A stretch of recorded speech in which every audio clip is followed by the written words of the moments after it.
Assalamualaikum warahmatullahi wabarakatuh. Waalaikumsalam warahmatullahi wabarakatuh. Bismillahirrahmanirrahim. Alhamdulillahi rabbil alamin. Wassalatu wassalamu ala ashrafil anbiya'i wal mursalin, imamil muttaqin, sayyidil ghurril muhajjalin, Sayyidina wa maulana Muhammadin wa ala alihi wa ashabihil mujahidin at-tahirin, amma ba'du. Saudara-saudara kaum muslimin rahimakumullah. Dalam kehidupan ini, pada satu sisi memang kita harus melaksanakan berbagai kegiatan amal ibadah. Tetapi pada sisi lain, kita juga harus menjaga jangan sampai amal ibadah yang sudah kita kerjakan itu dihancurkan oleh sikap kita sendiri. Bahwa kita sudah sholat, alhamdulillah. Bahwa kita sudah zakat dan memberikan sedekah, syukur. Bahwa kita sudah melaksanakan ibadah haji, thayyib. Apakah dengan demikian amal kita sudah menjadi banyak? Nanti dulu. Jangan berbangga hati dan puas diri. Pada kesempatan yang berbahagia ini, saya ingin menyampaikan satu hadis yang diriwayatkan oleh Imam Ad-Dailami, di mana Rasulullah sallallahu alaihi wasallam pernah bersabda, "Sittatu asya'in tuhbitul a'mal." Ada 6 perkara yang bisa menghancurkan amal yang sudah kita kerjakan.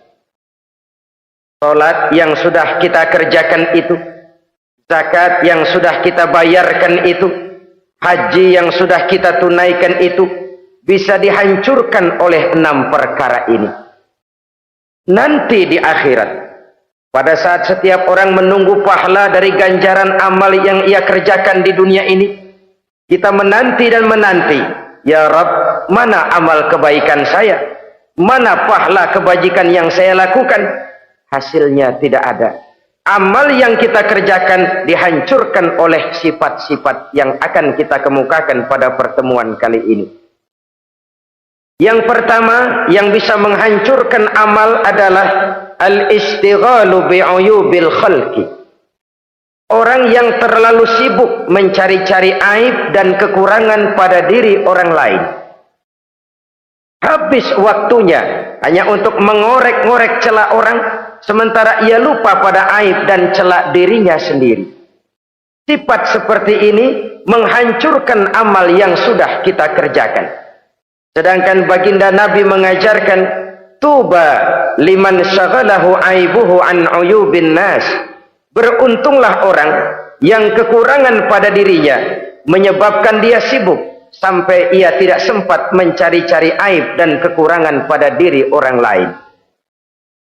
Saudara-saudara kaum muslimin rahimakumullah. Sibuk mencari aib orang tentu bukan dengan tujuan positif.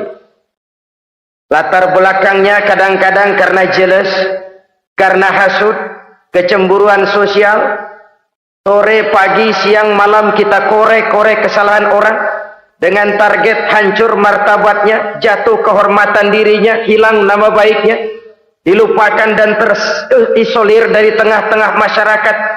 Perbuatan yang demikian sungguh terlalu amat sangat kejam. Salat kita, puasa kita, haji kita bisa dihancurkan jikalau kita terlalu sibuk mencari-cari aib orang lain. Muslim dengan muslim itu bersaudara. Kalau kita menganggap muslim yang lain adalah saudara kita, maka aibnya adalah aib kita, kekurangannya juga adalah kekurangan kita. Pada saat kita melihat pada dirinya terdapat kekurangan, tugas kitalah menutupi.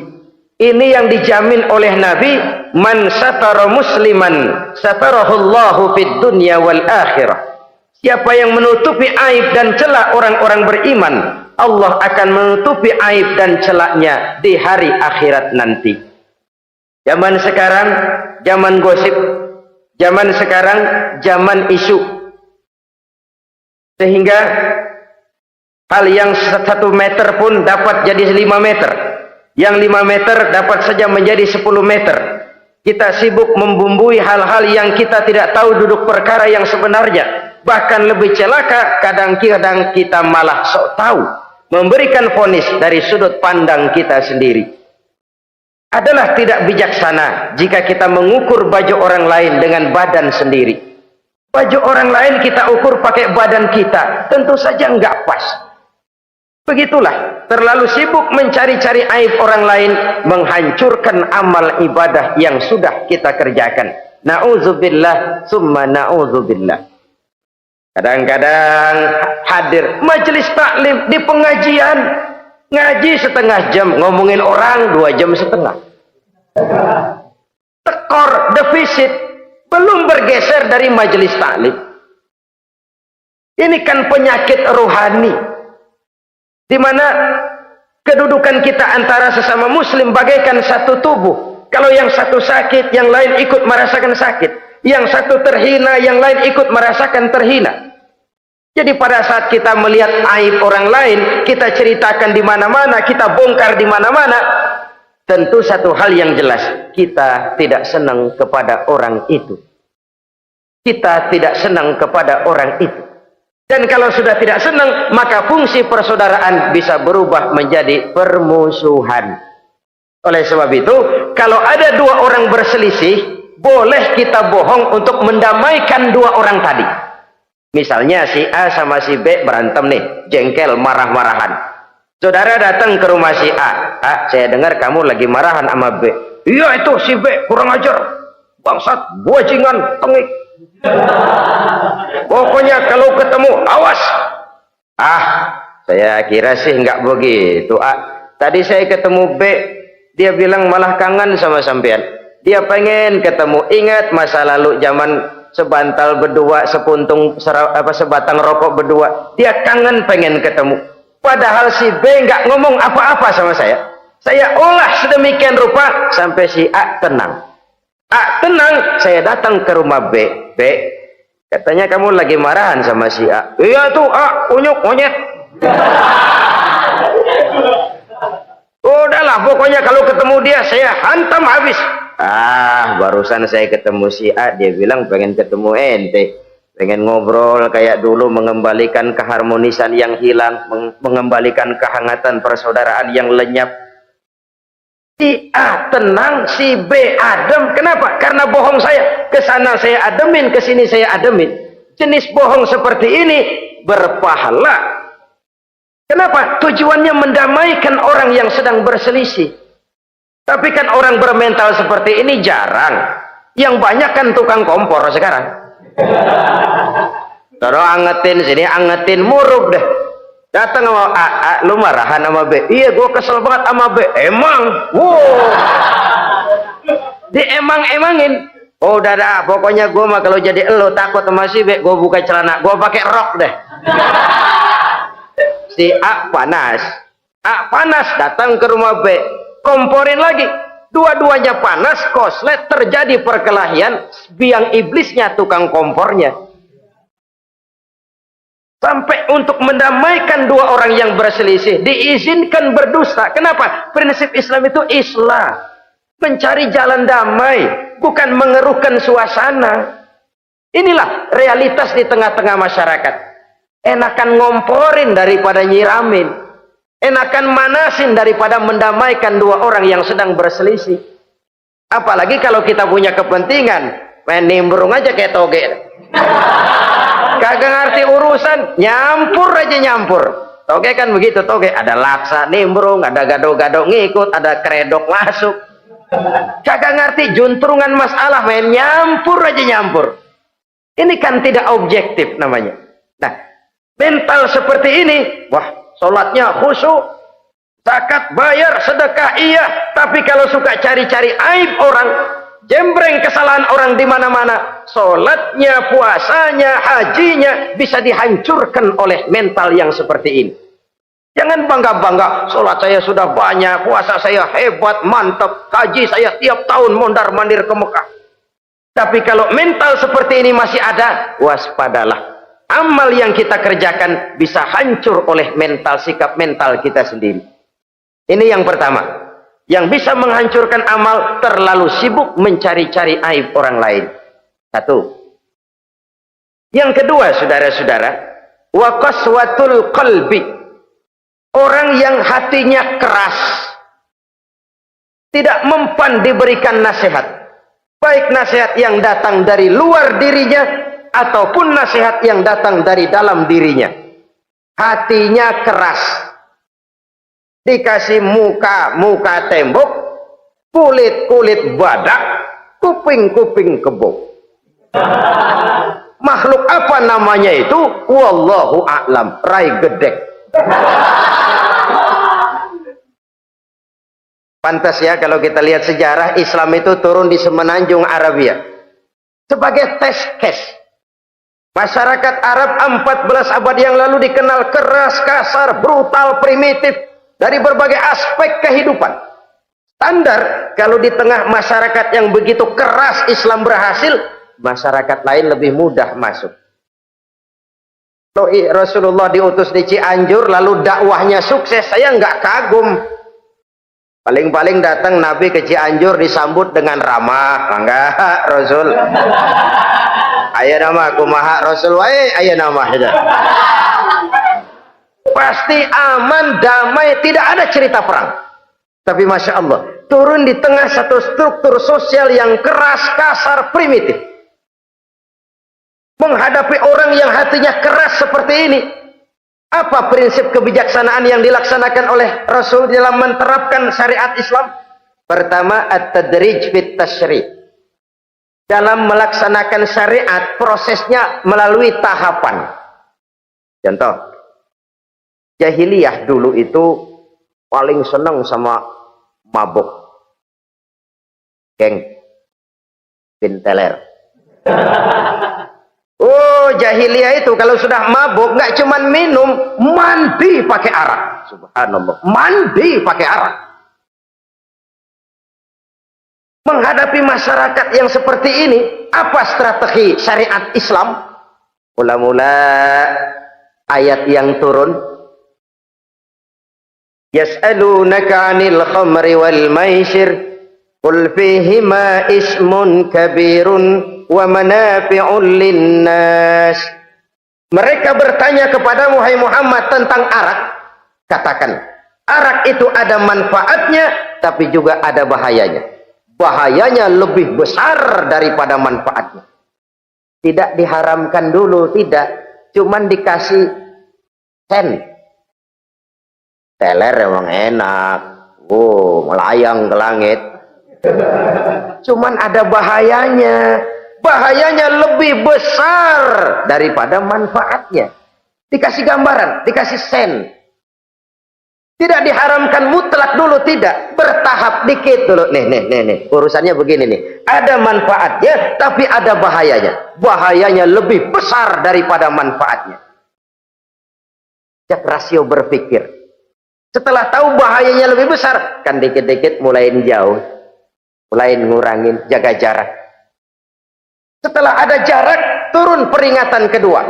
La taqrabus salata wa antum sukara. Jangan dekati sholat kalau kamu lagi mabuk. Sholat sehari semalam 5 kali. Berarti 5 kali mereka harus jaga diri. Jangan sampai mabuk. Makin jauh. Setelah jauh sekali, kira-kira tidak goyah, turun vonis. Innamal khamru wal maisir wal ansab wal azlamu rijsun min amali syaitan fajtanibu la'allakum tuflihun. Arak itu najis, kotor, perbuatan setan. Jauhi, pasti kamu akan beruntung. Baru timbul hukum haramnya. Orang udah nggak kaget. Kenapa? Pagi-pagi udah dikasih sen.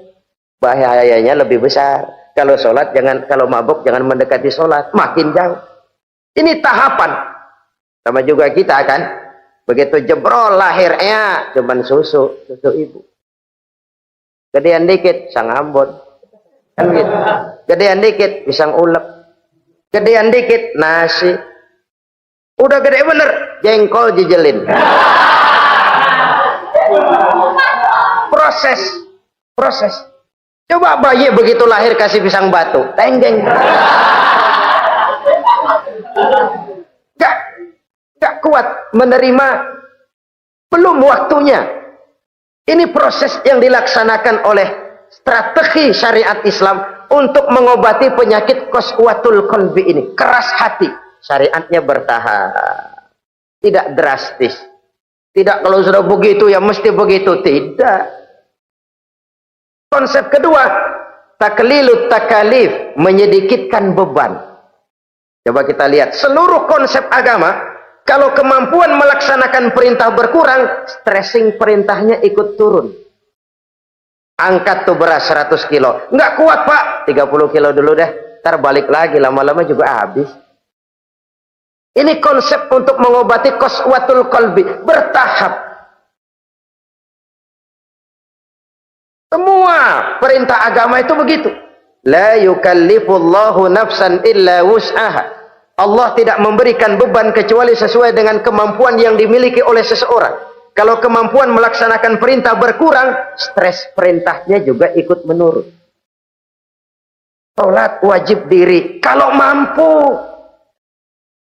Gak bisa pak salat berdiri. Salat dengan berbaring. Kalau mampu.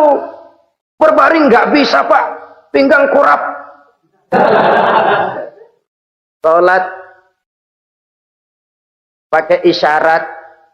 Kalau mampu pakai isyarat tidak bisa. Dalam hati setiap kemampuan melaksanakan perintah berkurang, stres perintahnya juga menurun. Taklilut takalif ini juga salah satu strategi mengantisipasi kerasnya hati.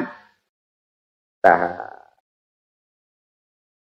konsep yang ketiga dari syariat, al-musawat bainan nas fi takalifil ahkam. Persamaan terhadap manusia di dalam berhadapan dengan hukum Allah. Kadang orang yang hatinya keras itu, logikanya jalan, ngukur suasana. Gimana sih lu menggerib kagak bawa ke masjid? No, yang Pak Haji masih di perapatan. Yang Pak Haji disebut. Itu kan cenderung orang begitu. Kalau dia nyolong ayam, dia tunjuk orang yang nyolong kambing. Ini apologi namanya. Kenapa lo nyolong ayam? No, yang maling kambing urusin, gedean. Apologi. Lah kapan mau beres kalau begitu? Tidak introspeksi, tidak self correction. Itu apologi. Untuk menutupi kelemahan diri, menunjuk kesalahan orang lain yang lebih besar. Itu kan nggak jantan namanya. Apologi. Tidak ada sifat untuk memperbaiki diri sendiri. Karena kecenderungan ini ada, Islam menutupi itu. Dengan apa? Semua manusia sama dalam berhadapan dengan hukum Allah. Gak ada iri hati dalam hukum Islam ini. Salat wajib. Wajib. Bagi siapa? Yang sudah balik dan mampu. Terhadap semua strata. Jenderal wajib, kopral wajib. Apalagi hansip. Tidak ada fasilitas. Wah kamu jenderal nggak apa-apa dah sembahyang setahun 2 kali, Idul Fitri aja, Maidul Adha. Enggak tuh. Semua manusia sama dalam berhadapan dengan hukum Allah. Itu yang Nabi ingatkan. Orang-orang sebelum kamu dahulu hancur, umat-umat sebelum ini rusak binasa. Kenapa? Karena mereka kalau orang kecil berbuat salah, hukum cepat-cepat ditegakkan. Tapi kalau yang besar berbuat salah, mereka diam pura-pura tidak tahu. Jadi apa ini? Yang namanya mafia peradilan bukan cuma zaman ayeuna.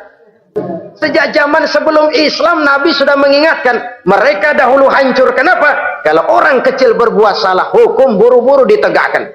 Rame-rame dikeroyokin. Giliran yang gede berbuat salah, diam pura-pura nggak tahu. Hukum pakai pandang bulu. Saudara-saudara kaum muslimin, rahimakumullah. Oleh karena itu, orang yang keras hati, itu bisa merusak amalnya sendiri. Nggak mempan nasihat, rai gedek, muka-muka cuek. Baik nasihat yang dari luar maupun nasihat yang dari dalam, nggak mempan. Kan dalam hidup ini ada nasihat dari luar, dari orang lain, bisa dari fenomena kehidupan. Ini juga nasihat. Oh, dia itu kaya tapi pelit. Hatinya begitu ya. Matanya menteleng. Itu kan nasihat. Itu kan nasihat. Oh, dia waktu berkuasa tapi zalim, matinya begitu. Perutnya pancung.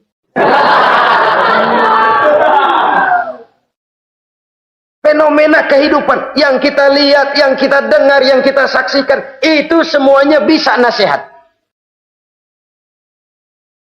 Unzuru kaifa kana akibatul mukadzibin. Lihat kehidupan ini. Dunia ini kan sebuah sekolahan besar. Semua yang kita lihat, kita saksikan, kita pelajari bisa jadi contoh buat kita. Orang yang bijak yang bisa mengambil hikmah dari manapun datangnya. Baik dari yang baik maupun yang dari yang tidak baik. Saudara-saudara kaum muslimin rahimakumullah, nasihat yang datang dari luar, dari orang atau dari fenomena kehidupan, atau nasihat yang tumbuh dari dalam diri sendiri, perubahan organisme tubuh, itu kan nasihat. Ya Allah, sekarang cantik jelita, iya sedang sweet 17-an, rambutnya hitam ikal berderai, iya semua memuji, alisnya katanya laksana semut beriring, dagunya bak pauh dilayang. Kalau dia senyum semua orang terpesona. Sekarang 50 tahun yang akan datang coba senyum, kabur orang. Fenomena kehidupan. Apa yang tidak berakhir? Kenapa harus keras hati? Kita kata kita berkuasa, berapa hari kita punya jabatan?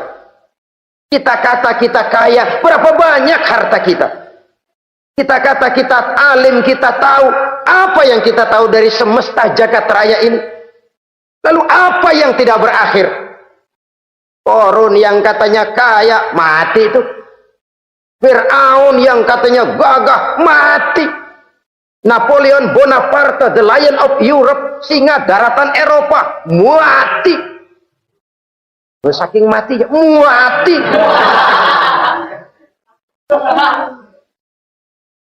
Kenapa harus keras hati? Kenapa tidak melihat perubahan fenomena alam sekitar ini? Apa yang tidak berakhir? Apa yang tidak selesai? Lalu apa yang mau kita sombongkan? Kenapa kita harus keras hati? Sehingga pantas dalam hadis kursi Allah menyatakan al-kibriya'u libasi. Sombong itu pakaianku. Manusia nggak pantas pakai pakaianku, kegedean. Pakaian Allah mau dipakai. Kalau Allah sombong, udah pantas aja udah. Kenapa? Kagak ada Tuhan lain selain dia. Udah pantas dia nyombong. Kita nyombong apaan? Oleh sebab itu, beruntung orang kalau diberikan hati yang lembut, mudah menerima kebenaran, peka terhadap kesulitan orang lain, ringan tangan memberikan pertolongan buat mereka yang memang memerlukan. Dan nggak semua orang dikasih begitu. Nggak semua orang. Lain ya, Umar bin Khattab sikapnya keras, tapi hatinya gampang menerima kebenaran. Nah, lain orang kayak begini. Keras sikap boleh keras, tapi hati mudah menerima kebenaran. Wah, kalau Umar kerasnya kan luar biasa, tapi hatinya kok gampang menerima kebenaran. Ini hidayah. Coba lihat waktu berita Rasulullah meninggal dunia, sampaikan oleh para sahabat, Umar jengkel, cabut pedang. Siapa bilang Muhammad mati, saya tabas batang lehernya. Dia nggak siap menghadapi kenyataan. Emosinya yang jalan, bukan rasionya. Keras. Bilang deh, Muhammad meninggal. Saya tabas batang lehernya. Untung ada Sayyidina Abu Bakar. Beliau tidak bicara langsung, cuma pidato.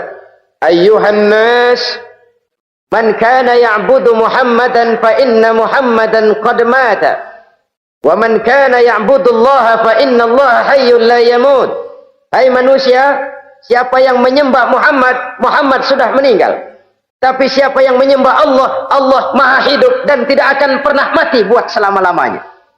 Sayyidina Umar tersentak. Subhanallah, saya salah. Bagaimanapun Muhammad hanya seorang manusia. saya cinta dia, saya suka dia, nyawa saya pertaruhkan untuk dia, tapi dia manusia dan saya tidak menyembah Muhammad. Ia sadar akan kekeliruannya, berlinang air matanya. Keras sikapnya, tapi lembut hatinya. Nah, yang kayak begini bagus. Ini udah sikap keras, hati keras, yaitu tadi. Muka tembok, kulit badak, kuping kebo. Diapain aja udah nggak mempan aja udah. Susah yang kayak begini.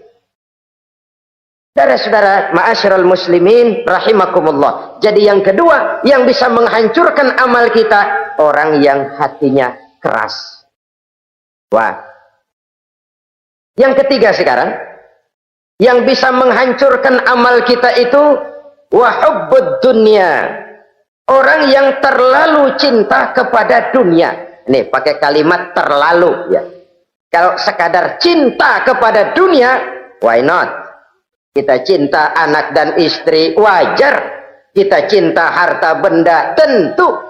Kita cinta sanak famili dan seluruh handai tolan, memang. Kita juga cinta kepada bangsa dan tanah air, itu bagian dari iman, persilahkan.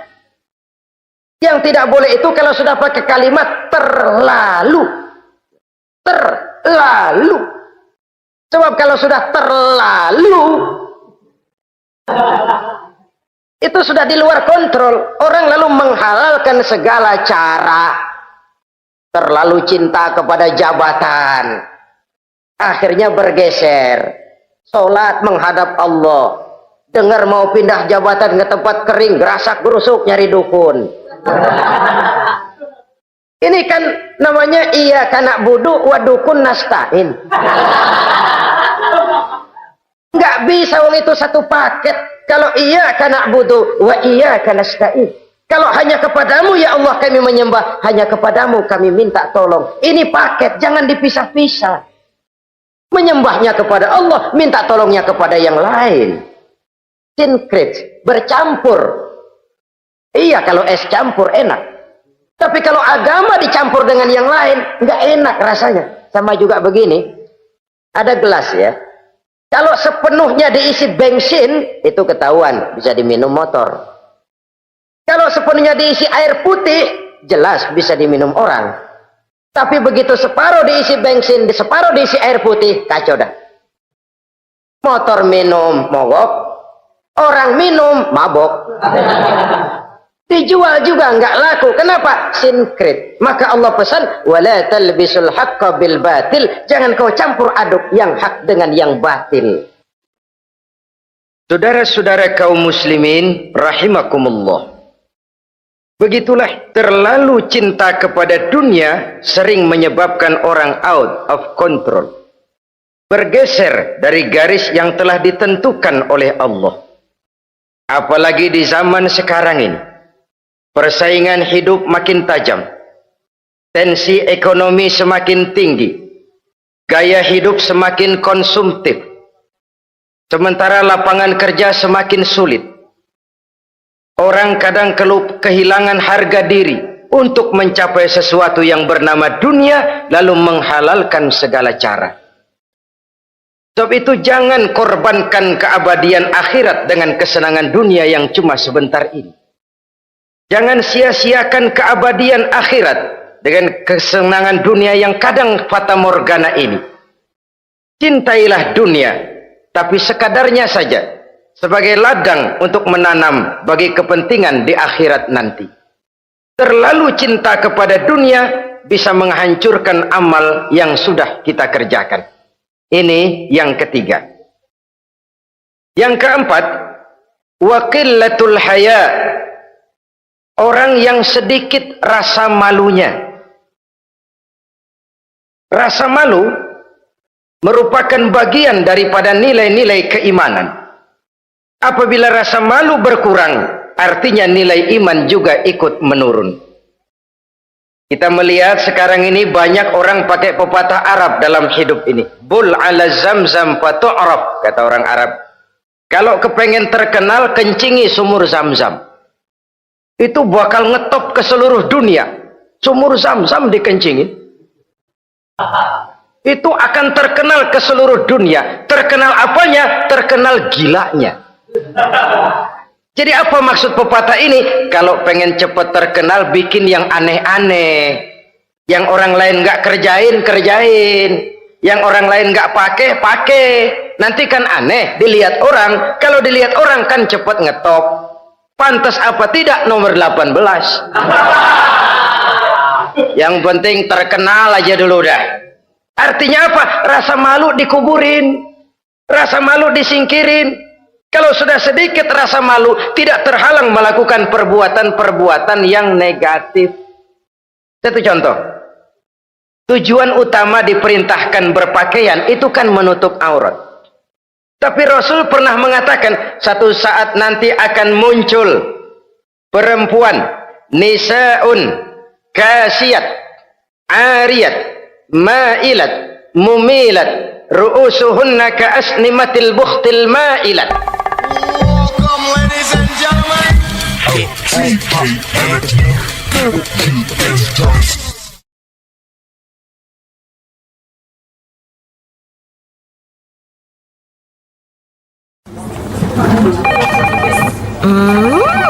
What is it? Ooh, a new chocolate product by the Integral CJ's Management. What chocolate? No, my girl. It's a new CJ's brand.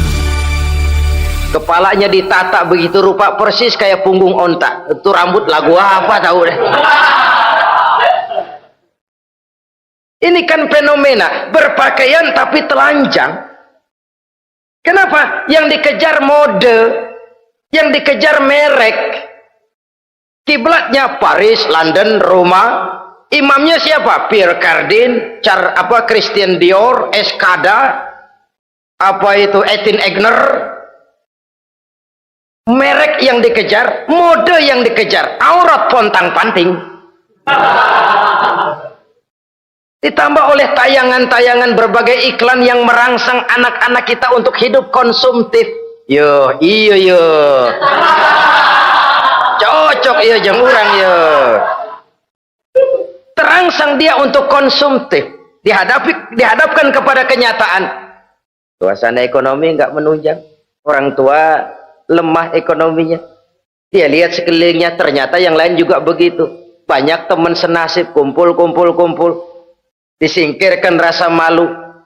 Akhirnya tukang bajai ditodong. Qillatul haya, sedikit rasa malu. Kalau sedikit rasa malu, dia tidak terhalang lagi melakukan perbuatan-perbuatan yang negatif. Dan itu berarti menghancurkan amal-amal yang lain. Sebab itu budaya malu ini sangat penting. Coba kalau dia hinggap di hati seorang pejabat. Pejabat yang punya rasa malu, Masya Allah, membawa manfaat yang besar buat rakyatnya. Contoh saja ya, di Jepang itu ada Perdana Menteri Hosokawa, saudara-saudara dengar. Baru 8 bulan jadi Perdana Menteri. Dia dijuluki Mr. Clean, Mr. Bersih. Diisukan terlibat skandal, cuma 4-6 miliar rupiah. Itu pun buat kampanye kemenangan partainya. Diisukan begitu rupa, malu Hosokawa. Malu, mengundurkan diri. Baru 8 bulan jadi Perdana Menteri. Mundur, malu. Padahal Hosokawa nggak kenal ketuhanan yang Maha Esa, nggak kenal, tapi budaya malunya luar biasa. Nah kalau sudah pejabat nggak punya malu, habis. Kan sekarang umpamanya nih, ada impres desa tertinggal disunatin, sampai marah betul itu bapak. Para pimpinan negara kita itu tidak ada maaf bagi pejabat yang nyunatin IDT. Kenapa? Kan tipis rasa malu. Turun dari atas sunatin, turun ke bawah sunatin, turun ke bawah sunatin lagi, nyampe bawah tetelan doang dikit banget. Kebanyakan tukang sunat, saudara-saudara. Budaya malu yang nipis. Orang kaya kalau punya budaya malu, bawa rahmat bagi lingkungannya. Ulama kalau punya rasa malu, nggak jual ayat menghalalkan yang haram, mengharamkan yang halal. Bagaimana kiai? Haram karena belum dapat bagian. Begitu dapat jatah, haram dikit dah. Kiamat umat kalau sudah kayak begini. Budaya malu di segala strata sekarang ini menipis. Dan itu tentu berangkat dari kualitas keimanan. Ini yang perlu dipompa ke permukaan. Dan dilematis memang sering terjadi. Satu contoh, pada satu sisi kita menggalakkan proyek pariwisata. It's okay, kita perlu devisa. Tapi pada sisi lain kita harus menjaga nilai-nilai luhur dari budaya bangsa kita. Jangan sampai kemasukan wisata mancanegara, lalu budaya mereka yang tidak sesuai juga ikut kita serap. Boleh masuk ke Indonesia, pakaian seenaknya, dia mau udah pantas aja udah. Perempuan ayab-ayaban ke pasar pakai kutang doang, boleh. Pantas aja. Bocah kita ayab-ayaban ke pasar pakai kaos kutang, perempuan mana panok melulu.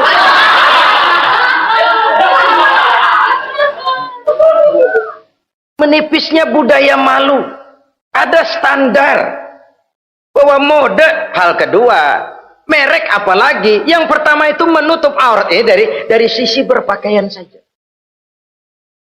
Kalau anak-anak kita diracuni oleh yang namanya mode, diracuni oleh yang namanya merek, dia akan terbuai hidup dalam alam kepalsuan. Sekarang ini hidung pesek bisa dibikin mancung. Kulit keriput jadi kenceng. Operasi plastik. Pada sisi lain pengaruh duit juga luar biasa.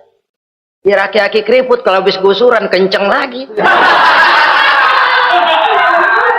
Pasaran keras lagi. Oleh sebab itu budaya malu ini perlu kita kembangkan. Supaya di semua strata sosial memiliki budaya yang namanya malu.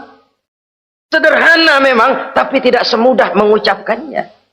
Sampai-sampai dijadikan taruhan al-haya'u minal iman.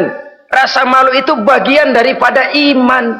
Dan malu yang tertinggi, kalau sudah punya malu kepada Allah, itu puncak. Puncaknya di situ. Kalau cuma malu sama mertua, ngaling aja dikit, dia kagak tahu deh. Kalau cuma malu kepada petugas keamanan, terlalu banyak tempat yang mereka nggak lihat. Tapi kalau sudah budaya malu kepada Allah, tidak sejengkal tanah pun terhalang dari pengetahuan Allah. Ini nantinya juga punya pengaruh sosial. Sosial kontrol sekarang juga sudah renggang. Dulu kalau ada hal yang dianggap aib, satu kampung tahu. Malunya selebar awak.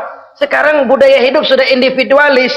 Tetangga mau apa kayak cuek aja udah. Akhirnya orang anteng lah, nggak apa-apa ini dah, tenang aja dah, besok begitu aja lagi. Sosial kontrol juga sudah agak renggang sekarang ini. Kalau dulu orang punya rasa sosial kontrol yang begitu dekat. Oleh sebab itu, budaya malu merupakan bagian daripada iman. Orang yang sedikit rasa malunya bisa lepas kontrol. Kalau dia sudah lepas kontrol, dia bisa melakukan hal-hal yang merusak amal perbuatannya sendiri. Oleh karena itu, pada pertemuan kali ini, saya juga mengajak, mari kita tumbuh kembangkan budaya malu ini. Saudara-saudara kaum muslimin, rahimakumullah.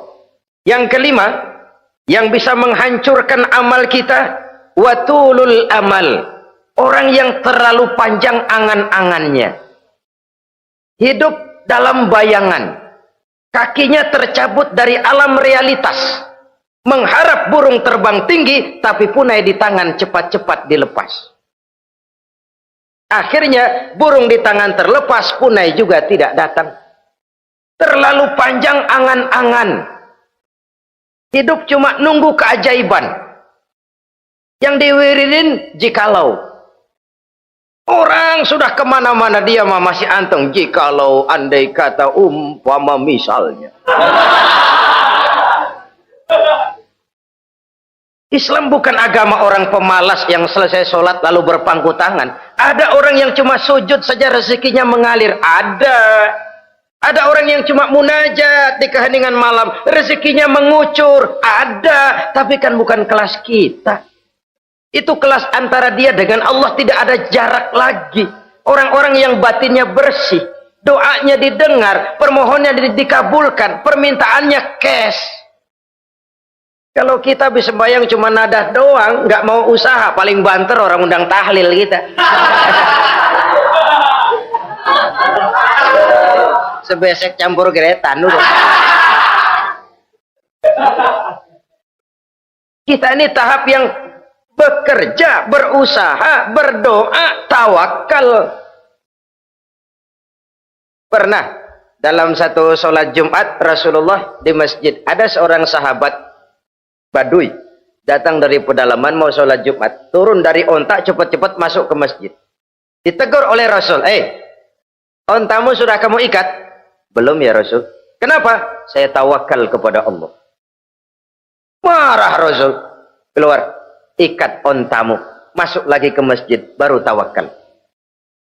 Sederhana sekali, tapi inilah gambaran kehidupan. Ikat ontamu baik-baik, baru tawakal. Kalau nggak diikat, udah tawakal terus hilang, tawakalnya salah.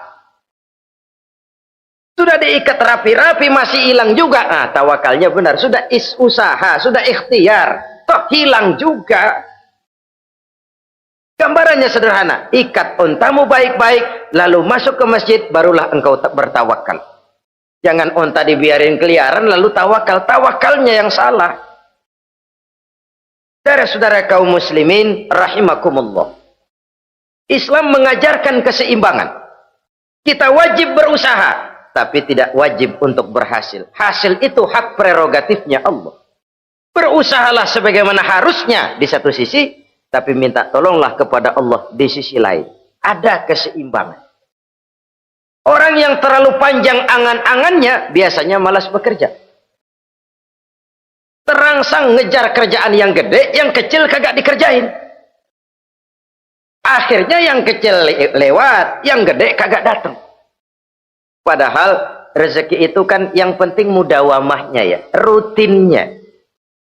Biar banyak tapi begitu sekali datang banyak, begitu stop 10 tahun kagak datang terus. Sengsara juga. Yang penting mudawamah, kontinunya itu.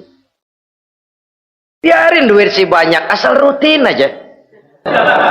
Gak apa-apa. Tulul amal, terlalu panjang angan-angan. Hidup di alam bayangan. Terlepas kaki dari akar kenyataan. Hidup ini kan kenyataan, harus dihadapi secara nyata. Islam ini agama yang wajar, hiduplah secara wajar. Jangan melakukan sesuatu yang memang bukan makom kita di situ. Artinya apa? Kalau memang kita cangkir, lalu minta air seember, kan lebihnya mubazir. Cangkir, minta air diisiin seember. Buat apa lebihnya? Bukan makom kita. Jangan tercabut dari akar kenyataan. Siapa sih kita ini? Jangan ibadah baru ala kadarnya, sikap udah kayak wali.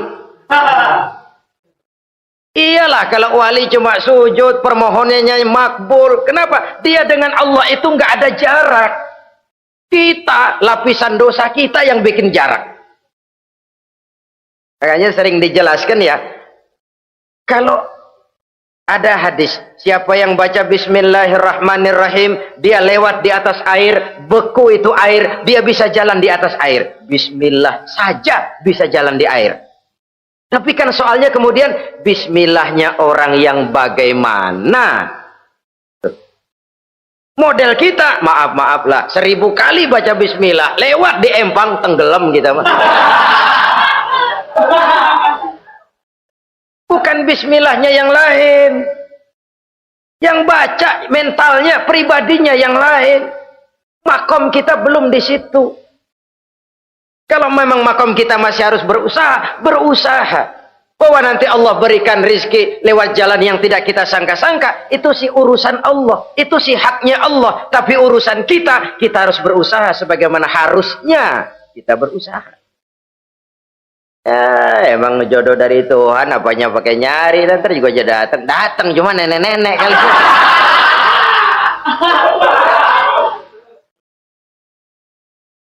Bekerja, berusaha, jangan terlalu panjang angan-angan. Hiduplah secara nyata, apa adanya, yang wajar-wajar saja. Tinggal di gubuk reot, hidup pakai gaya jet set. Ngagul dah. Sama merek mobil kenal banget, mobil orang-orang. Udah bukan main kalau ngomong deh. Di atas awan hidupnya. Di atas awan. Ngomong kagak ada yang kecil deh. Gak pakai juta udah, miliar, triliun. Ngerokok tetap aja ngombe. Silahkan mengharap burung terbang tinggi, tapi punai di tangan jangan dilepas. Realitas apa? Idealisme boleh terbang setinggi langit, tapi kaki tetap berpijak di alam realitas. Ayo kita ngambil contoh dari Rasulullah Shallallahu Alaihi Wasallam. Rasulullah itu kan dikasih mukjizat, fasilitas, tapi nggak ngandelin. Buktinya apa? Nabi hijrah ke Madinah. Itu kan manusia. Posisi kita terjepit. Ayo hijrah, hijrah, berangkat. Gak ngandelin Tuhan. Pojokin nih, dikepung. Kirim dah apaan kayak biar pada mampus nih orang ini. Enggak tuh. Enggak. Walaupun beliau punya mukjizat, tapi enggak ngandeli. Kenapa kita enggak lihat itu? Perang Uhud kalah.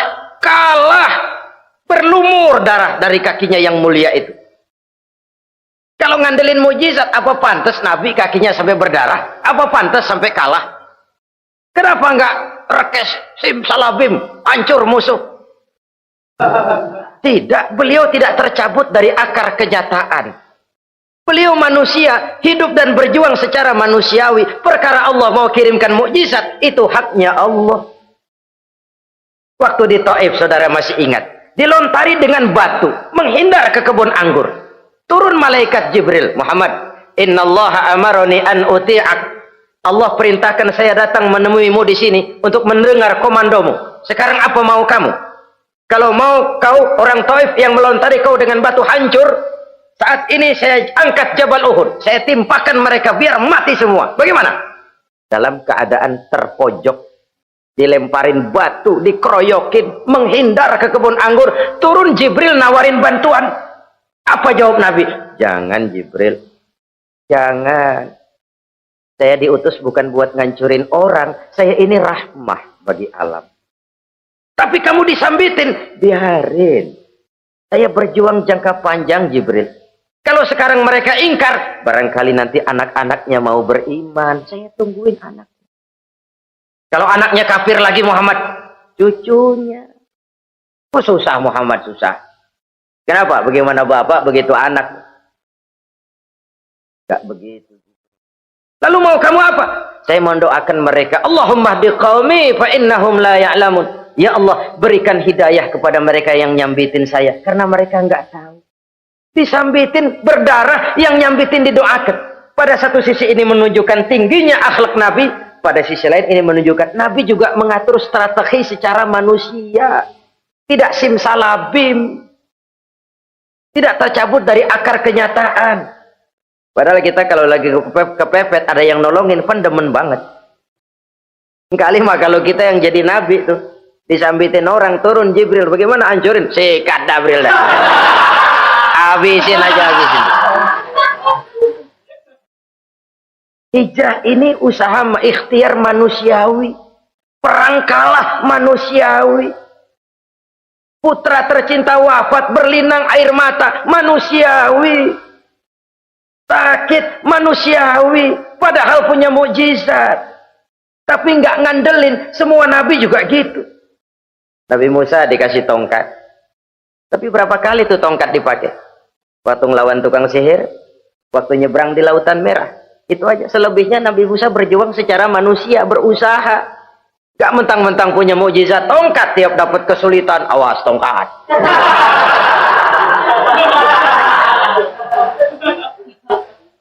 Utuh manusiawi. Ini Rasul. Kenapa kita nggak lihat itu? Kenapa kita lalu tercabut dari akar kenyataan dan hidup dalam khayalan? Sampai-sampai di satu anekdot yang menyentuh. Sekarang ini akibat tayangan-tayangan televisi begitu rupa, ada seorang bapak ditanya sama anaknya, Pak, Tuhan sama Batman kuatan mana sih? Logikanya sudah dipenuhi oleh gambaran Batman. Bahwa Batman itu kuat, gagah, menolong yang lemah. Timbul logika. Kuatan mana sama Tuhan katanya. Pengaruh yang dia lihat itu membentuk opini. Sama juga sekarang coba lihat ibu-ibu. Kalau udah Cassandra, itu masakan ditinggal tuh angus di dapur. Angit tuh tempe juga. Saudara-saudara kaum muslimin rahimakumullah. Begitulah yang kelima yang bisa menghancurkan amal kalau orang terlalu panjang angan-angan. Hiduplah secara wajar karena Islam memang agama yang wajar. Jangan melakukan sesuatu yang memang bukan makom kita di situ. Jangan melakukan sesuatu yang memang bukan posisi kita di situ. Kullun ya'mal ala syakilatih. Jangan minta ayam menggonggong. Jangan minta kambing mengeong. Bukan bagiannya. Bukan bidangnya. Sama juga orang ngomong, apaan mubalik kerjanya ngomong doang. Sekarang kan zaman pembangunan. Mana ada mubalik ngurus irigasi. Nah, kalau mubalik ngurus irigasi, apa lurah mau ngajar PK? Jangan tercabut dari akar kenyataan. Toh prinsip modern saja mengajarkan the right man on the right job, the right man on the right place. Orang harus ditempatkan sesuai dengan bidangnya. Jangan tercabut dari akar kenyataan. Inilah kita dan inilah yang harus kita lakukan. Hidup ini kenyataan, hadapilah secara nyata. Perkara Allah mau membuat yang lain, itu hak prerogatif Allah, bukan urusan kita. Yang terakhir saudara, yang keenam yang bisa menghancurkan amal kita, wa zalimun la yantahi. Perbuatan zalim yang tidak sanggup dihentikan. Zalim kepada Allah, zalim kepada makhluk, atau zalim kepada diri sendiri. Ada orang zalim kepada Allah. Begini banyak nikmat yang diberikan Allah, nggak sanggup dah kita ngitungnya. Dari bangun tidur sampai tidur lagi nikmat nggak pernah berhenti itu. Bahkan kita tidur sendiri, sadar nggak kita waktu tidur nggak berdaya? Coba ketika kita ngorok pulas, andai kata kecoa 16 masuk ke kuping kita, siapa yang mau jagain? Siapa yang mau jagain? Nikmat. Belum pernah nikmat Allah berhenti. Begini banyak nikmat yang diberikan. Dan Allah cuma minta satu, syukuri nikmat itu. Kalau kamu syukuri, aku tambah. Kalau kamu ingkar, asal tahu saja azabku itu pedih, kata Allah. Orang yang zalim kepada Allah, orang yang tiap hari memakan nikmat Allah, tapi enggak pernah mensyukurinya. Akaltum ni'mata rabbikum walam tashkurulah. Kamu makan nikmat Tuhanmu, tapi enggak pernah kamu bersyukur kepadanya. Itu zalim kepada Allah. Pak, dalam hidup ini kan kita dikasih waktu 24 jam sehari semalam. Sehari semalam 24 jam. 24 jam itu Allah kan nggak minta semua. 5 waktu saja kau lapor kepadaku. Sholat. Sholat kalau bagus 10 menit kan. Taruh dah tuh sholat bagus. Kilat 5 menit dah. Kilat khusus 2 menit. Cepet dia nggak pakai perangko. Taruhlah yang menengah kita ambil 5 menit. Kalau 5 waktu 5 kali 25, 5 kali 5 berarti 25 menit untuk lapor. Hai manusia, aku kasih kau hidup 24 jam. 25 menit kau lapor. Banyak yang berat. Padahal sisanya masih 23 jam 35 menit. Buah gambaran ini. Zalim kepada Allah. Padahal zalim kepada Allah yang rugi bukan Allah. Se-ASEAN tidak ada yang sujud. Apa Allah tekor? Apa Allah lalu berhenti jadi Tuhan? Apa Allah lalu jadi lemah? Tidak.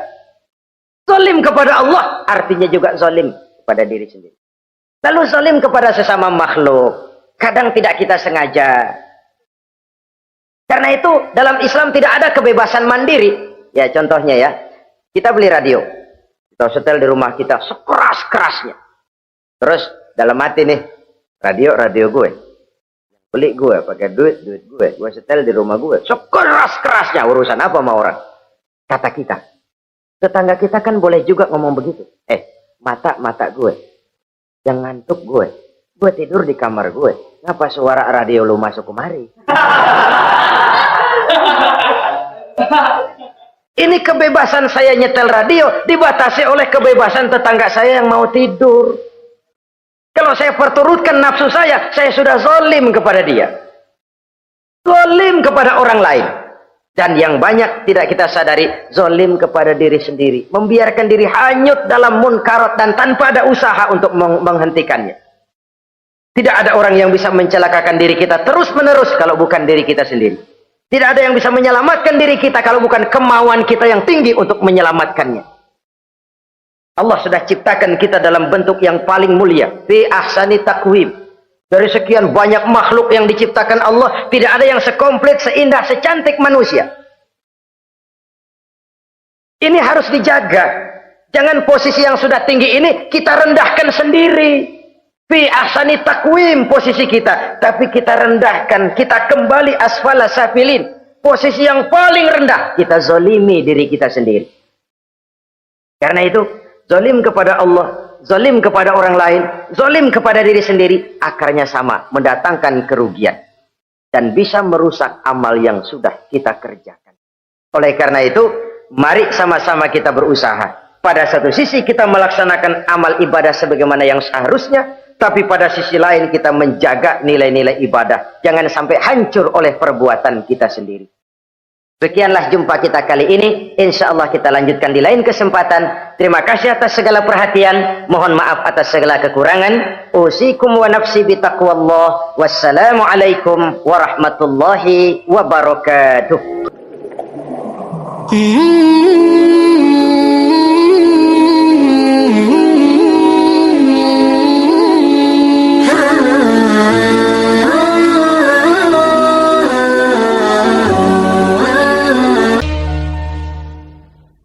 Assalamualaikum warahmatullahi wabarakatuh.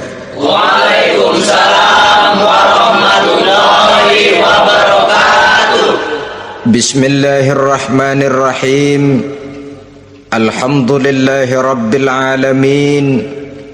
Wassalatu wassalamu ala ashrafil anbiya'i wal mursalin, Sayyidina wa maulana Muhammadin wa ala alihi wa ashabihil mujahidin at-tahirin. Amma ba'du, subhanaka la ilma lana illa ma 'allamtana innaka antal alimul hakim. La hawla wa la quwwata illa billahil aliyyil azim. Saudara-saudara kaum muslimin, terutama adik-adik para remaja dan pemuda yang saya cintai. Apabila seseorang akan membangun rumah, tentu saja dia akan mengadakan beberapa pilihan. Sejak dari memilih lokasi di mana rumah itu akan didirikan, sampai kepada menentukan bahan-bahan kualitas yang akan dipakainya, sampai kemudian kepada wujud dan bentuk rumah yang akan ditinggalinya. Demikianlah bahwa untuk membangun sebuah rumah yang hanya untuk menaungi kehidupan di dunia ini, kita mengadakan berbagai macam pilihan. Apalagi kalau kita akan membangun sebuah rumah tangga yang kita harapkan tidak hanya akan menaungi kehidupan di dunia ini, tidak hanya untuk kepentingan kita saja, tetapi juga untuk kepentingan anak cucu kita di belakang hari, termasuk sampai kepada hari akhirat nanti. Oleh karena itu, pada pertemuan kali ini, saya hanya ingin khusus berbicara kepada adik-adik remaja dan para pemuda, bagaimana sebaiknya memilih jodoh menurut ajaran agama Islam. Dalam Al-Quran, Allah Subhanahu wa ta'ala menjelaskan, Zuyyina linnasi hubbus syahawati minan nisa, bahwa manusia apapun jenisnya, asal dia bernama manusia, dihiasi dengan perasaan cinta kepada perempuan. Jadi sejak dahulunya secara fitrah laki-laki senang kepada perempuan sebagaimana perempuan pun senang kepada laki-laki. Dihiasi rasa cinta ini dalam kehidupan manusia, dan oleh karena adanya rasa cinta berkembanglah segala macam persoalan, sehingga seorang ahli cinta pernah berkata, cinta adalah 5 huruf yang membuat persoalan tidak akan pernah selesai. 5 huruf yang membuat persoalan tidak akan pernah selesai-selesai. Tetapi dalam kehidupan sehari-hari sering kita saksikan bahwa cinta ini bisa mendorong, memberikan motivasi yang baik, dan cinta ini pun bisa juga memberikan dorongan yang tidak baik. Oleh karenanya, apabila cinta itu ibarat setetes embun yang jatuh di bumi yang subur, akan tumbuhlah di atasnya aneka ragam bunga-bungaan yang harum semerbak, indah mewangi, sedap dipandang orang, menebarkan rasa aman, damai, sentosa, dan begitu selanjutnya. Tapi jika cinta itu jatuh di hati yang gersang dan tandus, tidak ada yang akan dapat tumbuh di sana selain sirih memanjat batu, kuning daunnya, lemah gagangnya. Maka cinta yang semacam itu tidak akan memberikan dorongan positif kepada seseorang di dalam kehidupannya. Maka lebih dahulu kita akan membicarakan cinta dalam artian yang positif ini, untuk nanti sampai kepada perempuan yang bagaimana yang harus kita cintai, atau laki-laki yang bagaimana yang harus dicintai oleh seorang perempuan. Saudara hadirin yang saya hormati, cinta dalam artian yang positif, pertama, dia selalu mendatangkan keindahan. Yang kedua, cinta itu memberikan energi atau semangat untuk berjuang. Dan yang ketiga, cinta itu selalu membawa resiko dalam bentuk pengorbanan. Maka cinta yang positif pertama melahirkan keindahan. Disinilah orang memerlukan filter atau saringan, sebab keindahan yang didasarkan karena cinta itu merupakan satu keindahan yang relatif saja. Boleh jadi karena indah orang jadi cinta, boleh juga jadi karena cinta segala sesuatu terasa jadi indah. Namun bagaimanapun juga, kalau hati sudah diliputi oleh rasa cinta, segalanya akan terasa menjadi indah. Cinta itu adalah keindahan. Yang kedua, cinta itu energi, melahirkan dorongan dan semangat. Yang lemah bisa menjadi kuat, yang takut bisa menjadi berani, yang jauh jadi terasa dekat. Itu semua karena dorongan cinta. Dan dari energi ini lahirlah yang ketiga, bahwa cinta adalah pengorbanan. Sehingga orang berkata, berani bercinta artinya harus berani berkorban. Takut berkorban, jangan bercinta. Kalau cinta ini kita salurkan kepada nilai-nilai agama umpamanya, yang pertama, cinta mendatangkan keindahan. Kita cinta kepada agama, maka apapun yang diperintahkan oleh agama akan terasa menjadi indah. Solat akan terasa menjadi indah, puasa terasa menjadi indah, zakat terasa menjadi indah, jihad pun akan terasa menjadi indah. Persis kalau kita cinta kepada seorang gadis. Jika kita cinta kepada seorang gadis, apanya saja akan kelihatan menjadi indah. Jalannya terasa indah, lenggang-lenggoknya terasa indah, suaranya merdu padahal cemprengnya bukan main. Seluruhnya akan mendatangkan keindahan karena dasarnya sudah cinta. Cinta membawa kepada keindahan. Yang kedua, cinta itu melahirkan energi. Orang yang cinta kepada agama akan lahir tenaga dan semangatnya melaksanakan ibadah, melaksanakan puasa, melaksanakan zakat, melaksanakan solat, melaksanakan haji, bahkan melaksanakan jihad sekalipun. Cinta selamanya menimbulkan energi dan semangat. Sama saja dengan kita apabila jatuh cinta kepada seorang gadis, walaupun rumahnya jauh, katanya, gunung pun akan kudaki, lautan pun kuseberangi. Untuk apa itu? Untuk menemui apa yang kita cintai. Cinta selamanya melahirkan energi. Capek tidak terasa, lelah tidak terasa, semuanya tertutup oleh keindahan yang bernama cinta. Lalu yang ketiga, cinta membawa pengorbanan. Apabila kita cinta kepada agama, maka pengorbanan terhadap apapun yang diminta oleh agama, baik itu pengorbanan waktu, tenaga, pikiran, harta, bahkan pengorbanan nyawa sekalipun, kita tidak akan berat melaksanakannya karena cinta kita kepada agama yang kita anut ini. Demikian juga cinta kita kepada seorang perempuan akan membuat kita rela berkorban apapun yang dia minta. Jangankan kita tidak mampu, jangankan kita mampu, kita tidak mampu sekalipun, kita masih berusaha untuk mampu guna memenuhi tuntutan si buah hati belahan jantung. Kadang-kadang malam minggu si doi ngajak nonton, umpamanya duit tidak ada, gajian belum, kerja enggak, timbullah inisiatif, entah sepatu kita jual ke tukang loa,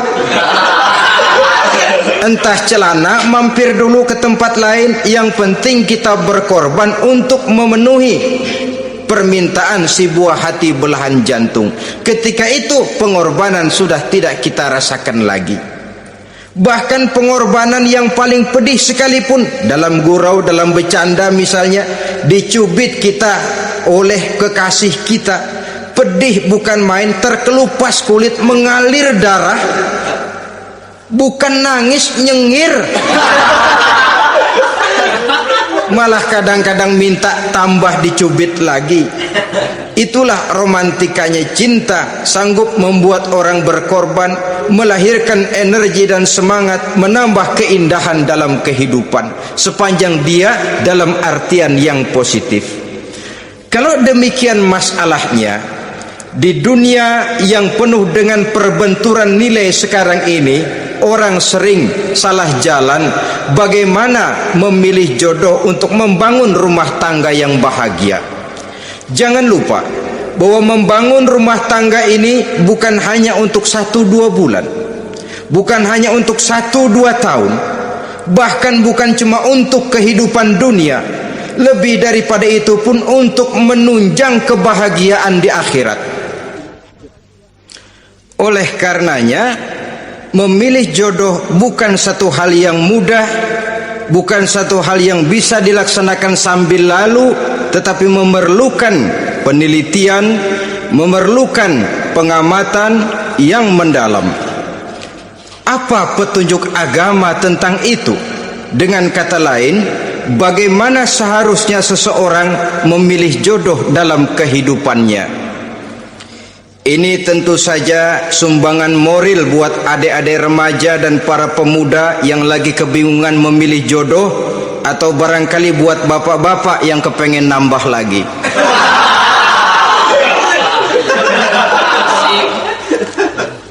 Mohon maaf kepada ibu-ibu, saya tidak menganjurkan, cuma ngajarin. Yang pertama, menurut Nabi, nikahilah perempuan itu karena rupanya, karena hartanya, karena keturunannya, dan karena agamanya. Ada 4 motif utama di sini. Pertama, memilih jodoh, lihatlah rupanya. Lagian siapa yang kepengen dapat jodoh rupanya nggak karu-karuan? Cari rupa yang cantik, indah, dan menawan. Namun jangan lupa, saya katakan di zaman di mana sering terjadi benturan nilai seperti sekarang ini, orang sulit untuk mendapatkan keaslian. Di mana teknologi sudah sedemikian canggih, di mana ilmu kedokteran sudah sedemikian maju, maka berbagai macam rupa bisa dibentuk dengan apa yang dinamakan operasi plastik misalnya. yang pesek bisa dibikin mancung, kuping yang kelebaran bisa dibikin sedang, pipi yang kembung sebelah bisa dibikin rata, janggut yang tidak menarik bisa dibikin bak lebah bergantung katanya. Oleh karena itu, kalau pilihan hanya tertuju kepada rupa yang cantik saja semata-mata, kita sudah melakukan satu kesalahan yang sangat besar. Sebab apa? Diperingatkan oleh Nabi melalui hadis Ibnu Majah, Bazar dan Baihaqi dari Ibnu Umar. Janganlah kamu kawini seorang perempuan karena kecantikannya, sebab kecantikan boleh jadi akan mencelakakan. Jangan juga kamu kawini perempuan karena hartanya, sebab kekayaan biasanya akan mendatangkan kesombongan. Tetapi kawinilah karena agama dan akhlaknya, karena itulah yang akan membawa kepada kebahagiaan. Saudara-saudara kaum muslimin, terutama adik-adik remaja dan para pemuda, dikala usia puber, apalagi mata baru terbuka, awal balik namanya, remaja sering kehilangan filter. Pokoknya asal ngeliat rupa yang sudah lemot, denok, geboy, pikiran pun hanyut, malam terkenang, siang terbayang, tidur tak nyenyak, makan tak enak katanya, selalu terbayang wajah si doi. Dikala itu orang kehilangan pertimbangan bahwa rupa yang cantik kadang-kadang sering menipu. Diriwayatkan oleh Imam Ibnu Abbas, satu hari ketika sedang kumpul dengan para sahabat, lewatlah orang dengan potongan potongan orang kaya. Kelihatan kan, orang kaya sama orang miskin jalannya aja lain kan. Jalannya saja, jangan gaya hidupnya, jalannya saja lain. Liwat dia. Rasul bertanya kepada seorang sahabat, menurut pendapatmu bagaimana orang yang lewat itu? Kata sahabat, oh yang lewat ini ya Rasul, kalau dia meminang perempuan pasti diterima, kalau dia menolong orang pasti berhasil, kalau dia ngomong pasti didengerin. Kenapa? Orang kaya. Orang kaya ya Rasul. Kalau dia minang, perempuan mana yang kagak bisa menerima kalau dipinang oleh orang kaya, biar mukanya udah belipet kayak dompet tanggung bulan. Kalau memang duitnya banyak, nggak kelihatan tuh muka yang belipet, yang kelihatan duit. Kalau dia nolong orang, pasti berhasil apa yang dia tolong itu. Kalau dia ngomong, pasti didengerin orang, walaupun omongannya biasa-biasa saja. Kenapa? Orang lihat penampilannya. Sudah, ketika orang itu lewat, beberapa lama kemudian lewat lagi seseorang yang kelihatannya miskin. Rasul tanya lagi, kalau orang ini bagaimana pendapat kamu? Wah, potongan begini sih Rasul, kalau dia minang orang tolak. Siapa yang mau kawin sama kere begini? Kalau dia nolong orang pasti nggak berhasil. Kalau dia ngomong kagak bakalan ada yang mau dengerin. Siapa yang mau dengerin orang susah ngomong? Setelah orang itu lewat, apa kata Rasul? Orang yang terakhir yang lewat ini, yang barusan lewat, jauh lebih baik dari yang pertama yang lewat tadi. Jauh lebih baik. Maksud dari ucapan ini, Rasul sebenarnya mendidik para sahabat jangan tertipu oleh penampilan. Sebab penampilan tidak selamanya mencerminkan keaslian. Apalagi di zaman sekarang, salon di mana-mana bejibun. Alis mata bisa dibikin, pipi bisa dicat, yang pinggir kuning, yang tengah merah, di sebelah merah ada yang kehitam-hitaman, persis orang kepentok tiang listrik.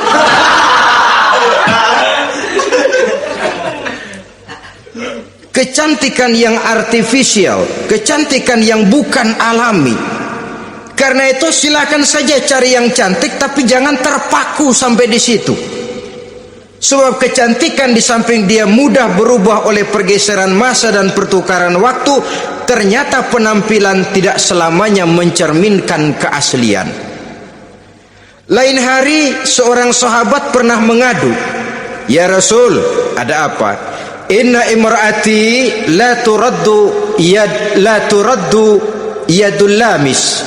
"Ya Rasul, istri saya tidak pernah menolak tangan orang laki yang menjamahnya, mengajak salaman kepadanya." Apa jawab Rasul? "Ceraiin aja." "Tapi hati saya berat ya Rasul, saya cinta betul sama dia." "Ya kalau hatimu berat, jaga dia baik-baik." Nah, dari riwayat ringkas ini kita ambil satu perbandingan. Memang punya istri berwajah cantik itu kadang-kadang si malakama kalau imannya tidak kuat. Si malakama, kita diemin aja, binal, makan hati, nggak aman, nggak tentram. Jangan-jangan saya berangkat ke kantor dia ngompreng. Buah si malakama seperti orang tadi, "Ya Rasul, istri saya kelihatannya," sebenarnya tidak negatif maksudnya ini, cuma bersalaman tapi terlalu ngobrol. "La turaddu yadul lamis," tidak pernah menolak orang yang ngajak salaman. Ya sekedar salaman. Tapi kan awalnya dari salaman. Kalau sudah salaman kan strum bisa ngederdet dari tangan situ. Kata Rasul sederhana saja, "Ya kalau memang begitu ceraiin." "Saya nggak kuat Rasul, saya cinta betul sama dia." "Kalau kau tak kuat berpisah dengan dia, jagalah dia baik-baik. Ajar, didik, tanamkan rasa keagamaan di dalam hatinya." Saudara-saudara kaum muslimin, jadi rupa yang cantik tanpa didasari oleh nilai-nilai agama akan membuat seorang suami di rumah tangganya seperti si malakama. Seperti berhadapan dengan buah si malakama kalau tidak diiringi dengan nilai-nilai moral yang luhur dan bekal agama yang tangguh. Akan pergi jauh dari rumah rasanya tidak aman, sedangkan di rumah saja siapa yang akan mencari nafkah, dan begitu selanjutnya. Orang tadi jelas berhadapan dengan buah si malakama, didiamkan, makan hati. Sebab maaf, kalau seorang suami sudah tidak punya rasa cemburu terhadap istrinya, itu kan yang disebut dayus. Dan dayus itu jangankan masuk surga, bau surga saja dia tidak dapat. Tapi cemburu dalam artian bukan cemburu buta, cemburu dalam artian yang wajar. Dia cemburu, akan dikerasi, takut kalau istrinya minta cerai, sedangkan dia cintanya sudah kadung medok bener. Si malakama jadinya. Nah, ini juga satu riwayat yang memberikan gambaran kepada kita pilihan. Silakan cari rupa yang cantik saja, cari yang cantik. Tapi kalau itu dijadikan motif utama tanpa dasar-dasar agama, saya khawatir nanti rumah tangga kita akan berhadapan dengan buah si malakama. Jadi adik-adik remaja, usaha, ikhtiar, cari yang cantik, yang kira-kira nggak bosenin, supaya kita betah tinggal di rumah, supaya kita merasa ada tempat berbagi rasa, ada tempat kita bernaung. Sebab kalau nyari bini sebini-bininya mah, ya jodoh di tangan Tuhan, kagak usah nyari juga ntar datang diri umpamanya. Iya, kalau yang datang peot. Orang harus berusaha, walaupun pada akhirnya jodoh toh memang ditentukan Allah. Kan tiga hal yang kita tidak bisa menentukan itu katanya, maut, rezeki, jodoh. Itu yang masuk mysterious problem. Problem yang misterius. Maut misterius. Kapan kita mati kita sendiri tidak tahu. Tahun depan, 50 tahun lagi, 100 tahun lagi, tidak pernah seorang pun diberitahu. Tapi yang pasti dia bakal datang. Kapan dan di mananya kita tidak tahu. Bisa di rumah, bisa di masjid, ya alhamdulillah. Bisa di majelis taklim, syukur. Bisa di medan perang membela agama, bagus. Pasti dia akan datang. Maut, mysterious problem, sesuatu yang kita tidak tahu kapan datangnya. Rezeki gitu juga, sehingga orang sering bilang rezeki katanya kayak bayangan. Kita ubur-ubur dia lari, kita diam dia mah diam. Setengah mati kita ubur-ubur, emang ukuran segitu aja. Begitu kita nggak ngapa-ngapain, datang yang bawain rezeki. Namanya rezeki itu mysterious problem. Kadang-kadang ngobek sungsang sumbol, udah segala tanah orang kita ukur-ukurin. Udah segala ngomong sudah nggak ada yang loh, terus udah buta. Tapi memang bayangan, kalau belum rezeki ya belum. Kadang-kadang nyari kode sampai tidur di kuburan, belepotan tanah kuburan loh. Yang aneh lagi, kadang-kadang orang gila ditanyain. Allahu Akbar, ini kode-kode zaman sekarang ini, sampai orang waras nanyain orang gila, itu gimana itu? Ini sudah efek yang betul-betul negatif. Sudah jelas orang gila kok ditanya. Apa kira-kira yang nanya nggak lebih gila dari yang gila itu?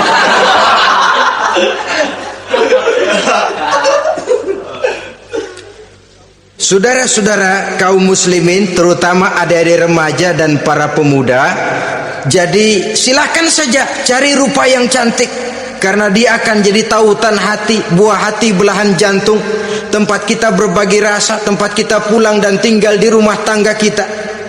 Tapi hendaknya kecantikan rupa itu diiringi juga dengan kecantikan budi. Karena itu cari rupa yang cantik. Ini pilihan utama. Yang kedua, kata Nabi, harta, cari yang kaya.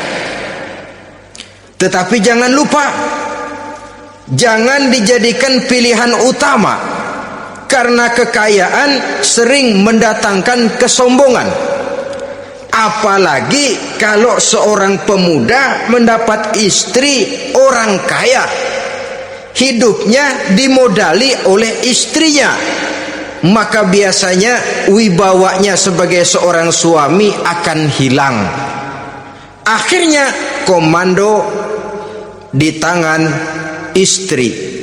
Dikala itulah suami tidak lebih daripada prajurit yang taat kepada komando istrinya.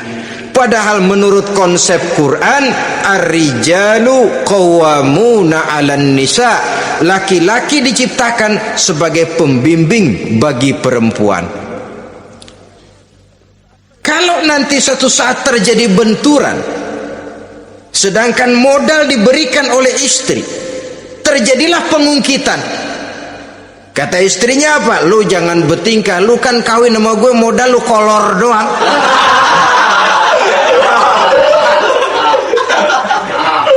Kalau sekarang bertingkah, silakan keluar rumah, bawa seperti engkau datang dulu, jangan bawa apa-apa, pergilah seperti engkau datang dulu kemari.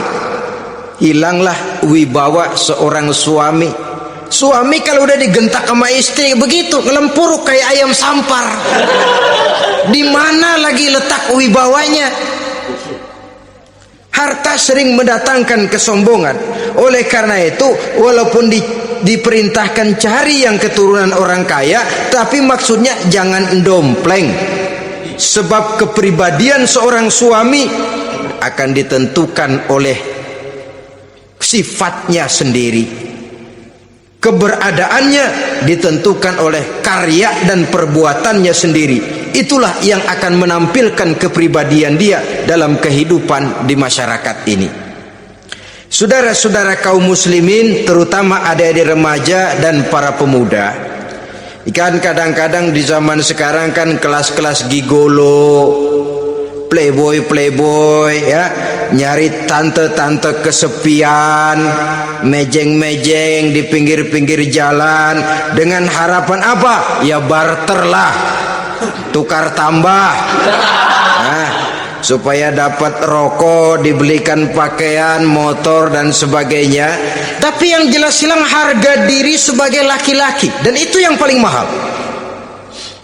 Kalau seorang laki-laki sudah kehilangan harga diri, apalagi yang bisa dibanggakan dalam kehidupan ini? Apa artinya naik mobil kalau kepala tertunduk ke bawah? Apa artinya jalan di tengah masyarakat kalau kita tidak bisa menengadah dengan satu kebanggaan?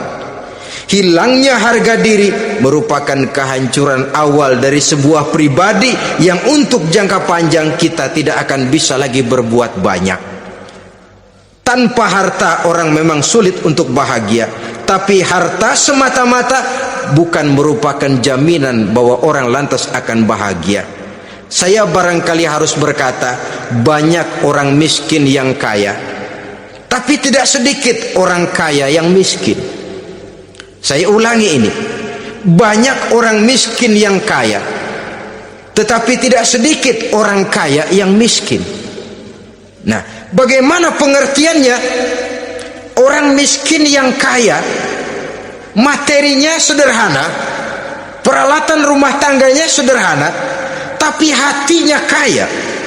Oleh karena hatinya kaya, jiwanya lapang.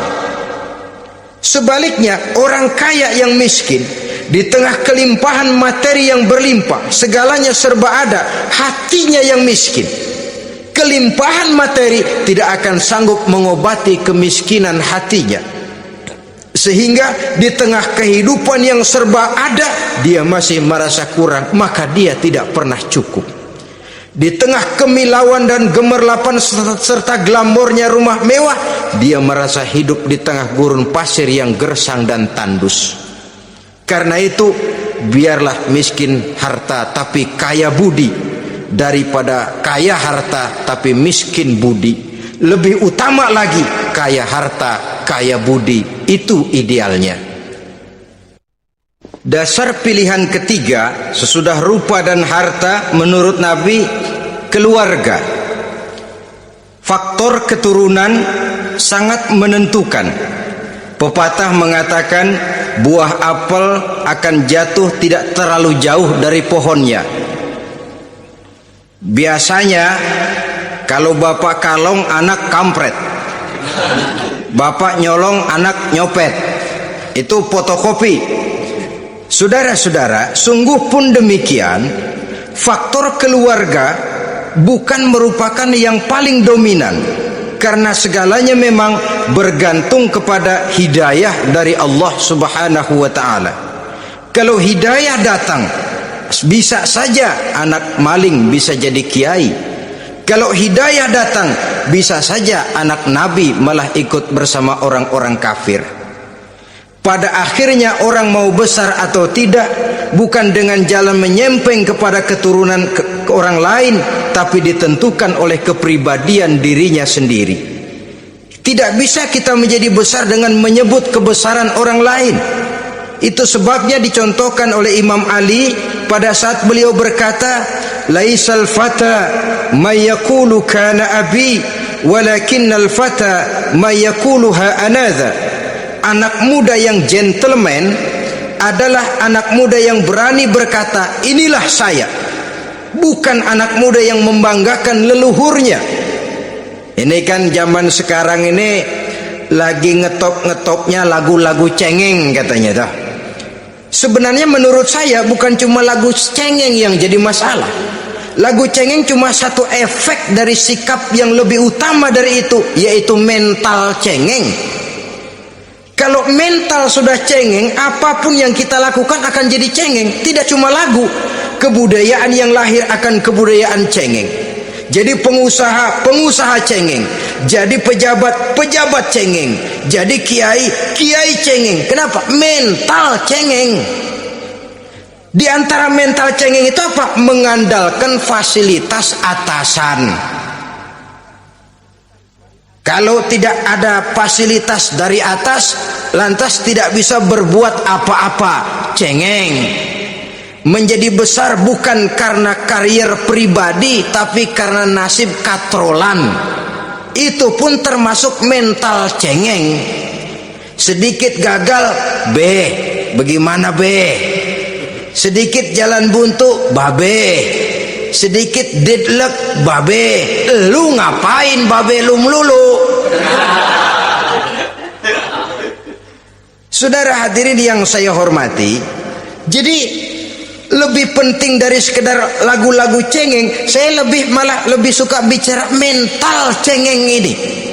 mental yang cepat putus asa, mental yang tidak mau mengeluarkan usaha maksimal, mental yang hanya mengandalkan fasilitas, sedangkan pribadinya tidak lebih daripada pribadi sumuhun dawu, pribadi kulon nuwun, pribadi kumaha juragan wae, pribadi oke bos, pribadi asal bapak senang. Bukankah itu semua merupakan cermin dari mental-mental yang cengeng, yang untuk jangka panjang tidak akan pernah menguntungkan daripada pembangunan bangsa dan negara yang kita cintai ini? Seseorang mau besar atau tidak bukan dengan jalan menyempeng kepada kebesaran orang lain. Bahkan Syauqi dalam sebaik syairnya yang lebih tegas mengatakan, wa syarrun nasi zu khumulin iza fakhartahum zakarul jaduda wa syarrun nasi wa khairun nasi zu syarafin qadimin aqama li nafsihi syarafan jadida. Generasi yang paling jelek adalah generasi pemalas. Kalau kelihatan orang lain lebih hebat dari dia, disebut-sebutnya kebesaran nenek moyangnya. Dia sendiri nggak punya prestasi apa-apa, kerjanya cuma ngandelik babe, kerjanya cuma menggelayuti fasilitas orang tuanya. Tanpa itu dia tidak akan punya nilai dan harga sama sekali. Ini generasi paling jelek. Kalau orang lain kelihatan lebih hebat, dia sebut nenek moyangnya. Lo sih belum apa-apa, lo baru kopral lo. Engkong gua no, komandan Hansip. Engkong. Engkongnya yang disebutin. Dia sendiri tidak punya prestasi apa-apa. Jadi silahkan saja cari gadis dari keturunan keluarga yang baik-baik, tapi jangan jadikan tendensi utama, jangan dengan niat untuk menyempeng kepada kebesarannya, tapi paling tidak dengan niat agar mudah-mudahan dari benih yang baik ini akan lahir keturunan-keturunan yang baik pada akhirnya nanti. Itu yang kita harapkan. Bukan lalu dengan pertimbangan, weh mertua gue bos nih, kali aja begitu gue kawin dia mampus. Ini semua warisan kan jatuh kemari semua. Kalau itu niatnya sudah jelas salah. Kita mencari perempuan dengan keturunan-keturunan yang baik dengan berharap agar anak-anak kita nanti yang akan merupakan benih cucunya akan melahirkan kebaikan-kebaikan seperti leluhurnya dulu. Saudara, pilihan yang keempat kata Nabi, agama. Ini yang paling inti. Kenapa? Agama itu motivasinya moral. Di sini segalanya ditentukan. Rupa yang baik, harta yang banyak, keluarga yang luhur, kalau sudah dilandasi oleh agama yang rapuh, bahkan tidak beragama sama sekali, ketiga hal di atas tadi hanya akan mendatangkan malapetaka. Sekarang kan kita tertipu oleh penampilan, padahal penampilan belum tentu kenyataan. Di jalan-jalan kita akan lebih terpesona melihat gadis pakai miniskirt di atas lutut ketimbang kita melihat gadis-gadis yang pakai jilbab. Kalau sudah pakai jilbab keliwat, yang usil banyak banget, bau sorga nih. Bau sorga katanya. Tapi kalau sudah yang pakai miniskirt itu yang lewat, itu dari ujung ke ujung mata kagak mau kedip, laler nemplok di mata kagak dirasain. Kita terpesona oleh penampilan zahir, padahal penampilan belum tentu memantulkan hal yang sebenarnya. Tapi memang itulah watak manusia. Watak manusia, saya katakan manusia tanpa kecuali. Tetapi bergantung kepada pemikiran jangka pendek atau jangka panjang. Kalau jangka panjang yang kita pikirkan, ya tentu kita tidak akan mudah terpesona oleh hal yang zahir. Sampai-sampai Quran sendiri mengatakan budak yang hitam legam tapi beriman itu lebih baik daripada orang-orang musyrik walaupun cantik, denok, lemot, geboy. Ada lagi nggak bahasa yang lebih dari itu? Cantik, denok, lemot, geboy, bahenol, nerkom, Tapi kafir masih lebih baik budak yang hitam legam sekalipun kalau dia beriman. Kenapa? Rumah tangga untuk jangka panjang. So itu Islam tidak membolehkan kawin campuran dengan lain agama. Walaupun ada ayat yang mengatakan boleh kawin dengan ahlul kitab, tapi sebagian mufassir menjelaskan bolehnya kawin dengan ahlul kitab itu dalam kondisi darurat. Dalam kondisi normal tidak bisa. Kenapa? Kalau sudah berlainan agama akan terjadi kerancuan rumah tangga untuk jangka panjang. Bagaimana membina dalam keharmonisan di rumah tangga? Bagaimana nasib anak-anak nanti? Kadang-kadang ada keluarga, kami sih keluarga modern. Anak-anak kami berikan kebebasan untuk milih agama apa saja. Bapaknya Islam, istrinya Kristen, anaknya ada yang Hindu, Buddha. Bagus nih, keluarga pecel namanya. Bagaimana keluarga modern bisa seperti itu? Padahal seorang suami bertanggung jawab di hadapan Allah. Dia akan ditanya tentang istrinya. Dia akan dimintakan pertanggungan jawab tentang anak-anaknya. Kalau istri kita berlainan agama, mungkin terjadi pengkaplingan. Pokoknya kalau anak perempuan ikut ibu, anak laki ikut bapak. Administrasi dunia bisa begitu, tapi akhirat pertanggungan jawab di hadapan Allah. Bisakah kita? Sorry aja Tuhan emang janjinya begini. Saudara hadirin yang saya hormati, oleh karena itu budak legam hitam kalau beriman masih lebih baik daripada orang-orang yang tidak beriman walaupun cantik dan mempesona. Kenapa? Ini faktor agama. Ya buat 1-2 bulan bisa terwujud rumah tangga yang tentram. 2-3 tahun mungkin masih bisa bertahan, tapi sampai kapan? Sampai kapan itu akan terwujud? Pada akhirnya akan muncullah dilema yang akan sulit buat diatasi. Oleh karenanya motif agama dijadikan stres oleh Nabi. Fasfar bizatiddin taribat yadak. Pilih agama sebagai titik sentral, sebagai pilihan utama. Kalau agamanya kuat, walaupun rupanya sederhana, tapi karena nilai agamanya kuat, dia bisa menyenangkan hati suaminya. Dia bersolek untuk kepentingan suaminya. Dia taat kepada suaminya. Harta, dia anak orang kaya untuk membantu perjuangan suaminya. Tapi kalau tidak ada modal agama, rupa yang cantik bisa menyengsarakan suami. Apalagi kalau suami kere. Istrinya sudah cantik, kaya ataupun tidak kaya kadang-kadang, udah suaminya suruh ngempuk di rumah bininya yang kerja. Ya kalau kerja mendingan kalau dikerjain itu.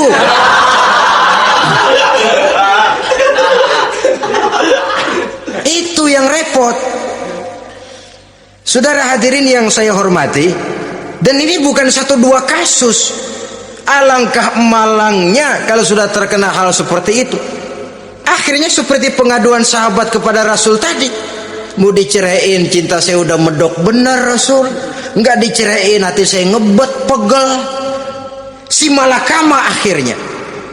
Jadi oleh karenanya agama. Kalau dia cantik, walaupun miskin, agamanya kuat, dia bisa memelihara kehormatan diri. Dia kaya, agamanya kuat, hartanya disalurkan di jalan Allah. Karena itu agama jadikan pilihan utama. Dan ukuran agama itu bukan cuma jilbab loh.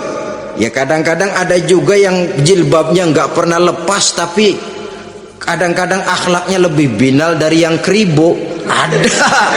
Ada cuma sekedar kamuflase saja, itu pun penampilan, sekedar penampilan saja. Cuma dari segi aurat ya memang lebih baik dan lebih utama, dan saya kira lebih mengundang penasaran toh. Duren kalau udah dibuka kan kelihatan isinya, emang udah begitu, udah. Tapi kalau masih rapat, itu yang rasanya kita pengen buka, timbul tantangan, gue pengen tahu isinya. Rasanya juga begitu. Sama saja dengan baju, kalau dibungkus rapat di plastik, ditaruh di etalase, adanya di toko mau serba ada, tahu kita barang mahal nih, biar punya duit kita mau nawar ragu-ragu, takut nggak cukup. Tapi kalau barang sudah dibuka di jalanan, diobral di pinggir jalan murahan, 1.003 masih dicampur odol.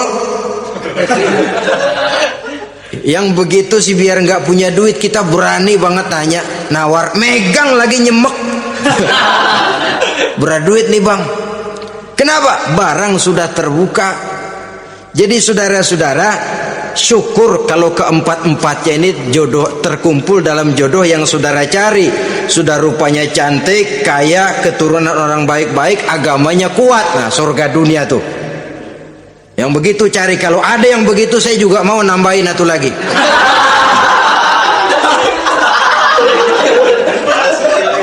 Tapi yang kumpul keempat-empatnya ini terus terang saja langka. Makhluk langka ini. Kadang-kadang cantik, kaya, keluarganya hebat, agamanya nol, akhlaknya kayak setan. Tapi yang paling celaka kalau empat-empatnya kagak ada. Rupanya jelek, melarat, bapaknya biang maling, kagak beragama lagi. Apanya yang mau dipilih? Mampus saja mendingan. Sudah nggak ada pilihan sama sekali tuh. Sudah nggak ada pilihan sama sekali. Saudara hadirin yang saya hormati, terutama adik-adik remaja. Nah, lalu apa motivasi agama dalam pembinaan ini apa? Agama ini kan memberikan contoh bahwa perempuan yang baik itu, yang kita ingin jadikan dia sebagai ideal dalam pencarian jodoh, tandanya 3. Iza ra'aitaha sarratka, kata Nabi. Kalau dipandang dia bisa menggembirakan kamu. Kan ini yang penting buat seorang suami. Kalau saudara nanti jadi suami, punya istri yang jadi partner setia mendampingi suaminya. Kalau dilihat nggak bosenin. Kenapa? Dia berdandan untuk nyenangin hati suaminya, nggak bosenin. Kan kadang-kadang ada bini kalau kita pulang demek aja fotonya.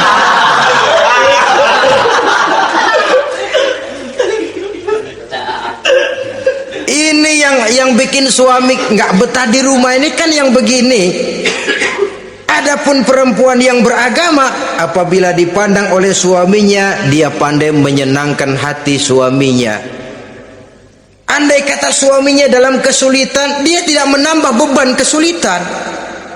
Paling tidak dia bisa memberikan satu bantuan moral. Bantuan moral untuk mengurangi beban kesulitan daripada suaminya. Suami pulang dagang rugi, kata istrinya, romantika bang. Sekali-sekali lah, masa selamanya dagang mau untung. Besok siapa tahu untung lebih besar. Kan meringankan tuh. Kadang-kadang enggak, suami pulang dagang dari pasar panas rugi, sampai rumah bini pidato pletar-pletor. Lu dagang rugi emang lu laki goblok.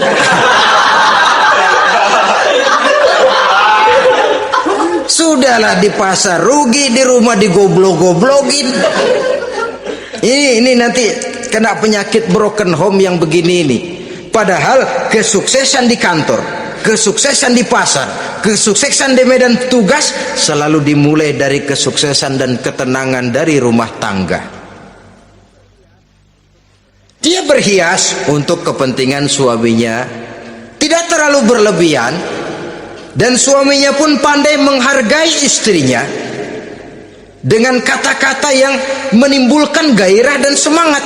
Melihat istrinya bersorak, kamu makin cantik saja. Jangan juga kadang-kadang suami ketus, ngelihat dasu pulang kantor, lihat suaminya, istrinya dandan rapi, tumben lu mau bekasin apa? Mau bekasin katanya.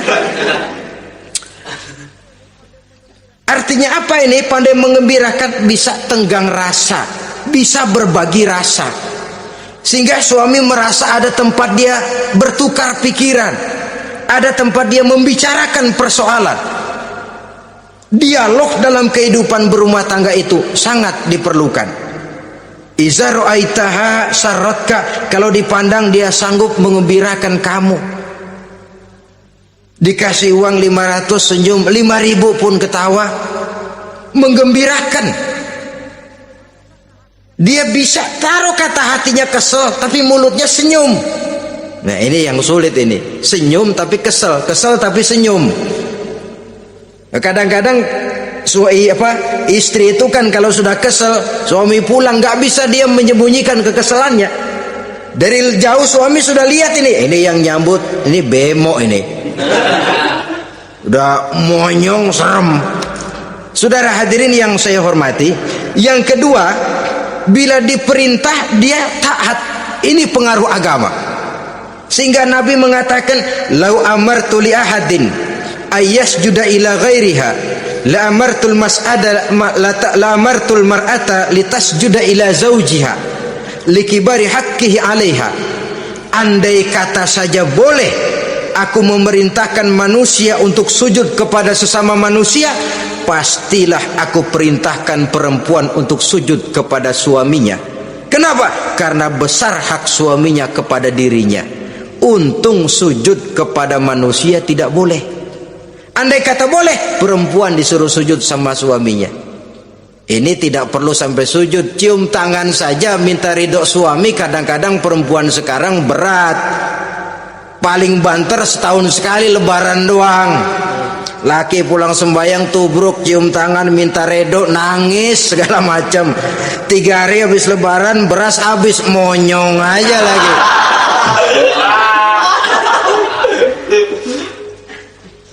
Saudara hadirin yang saya hormati, yang ketiga, akibat pengaruh agama, dia sanggup memelihara kehormatan diri dan sanggup menjaga harta suaminya. Memelihara kehormatan diri baik pada saat suaminya di rumah atau pada saat suaminya tidak ada di rumah. Satu riwayat, seorang sahabat akan pergi perang jihad di fi sabilillah. Ketika mau berangkat dia bilang kepada istrinya, "Saya mau berangkat perang. Kalau saya belum pulang kamu jangan keluar rumah." "Baik bang." Pergi istrinya, pergi suaminya jihad.